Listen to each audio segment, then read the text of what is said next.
not actually dress to go out to celebrate the New Year's this year. Sometimes you just want to stay inside in your PJs and have an intimate, low-key celebration.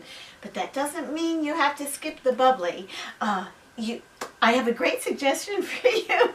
It's one of my favorites. It's called a Spanish cava.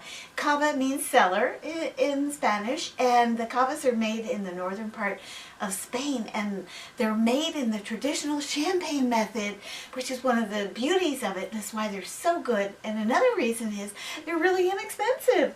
And one of my favorites, and I think Barbara's too, is called Cristalino. Not to be confused with Cristal from France. This is Cristalino, the cava from Spain. And it's just wonderful. This costs maybe $8, probably $10 or less a bottle. So here we are with our low-key, very intimate New Year's celebration at home with some cava. A low-key celebration is just fine. But what happens if you want to step it up a bit? Nothing fancy, but a party with good friends. You know you want to ring in the new year with a bubbly that is befitting those friendships. Now, did you know that some of the most famous champagne houses in France have opened up wineries in the United States? In California, yes, back in the 1970s and 80s, a handful of champagne producers started making California sparkling wines using the same grapes and the same techniques that they use making their high-end stuff back home. So you've got Piper Heidsieck making Piper Sonoma, G.H. Mumm making Mumm Napa, Louis Roeder making Roeder Estate.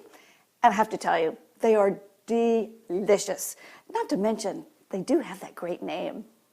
And then there is the big time New Year's Eve celebration when only real champagne will do.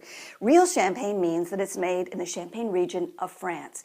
Now, you do not have to go out and buy Dom Perignon or Cristal to qualify as champagne. There are thousands of smaller champagne producers that produce remarkable bubblies. Just take a look at the label. If it says made in France and it says champagne, it's the real deal. And a fine champagne deserves a fine glass. Well, of course, this is very traditional and historic, but it's also very special to us because these glasses belong to our Aunt Elsa, our father's sister. And she loved her bubbly, and she always served them in these glasses. Well, and to us, there's no better way to say hello to a new year than to remember all the people who were so special in our lives. Happy New Year!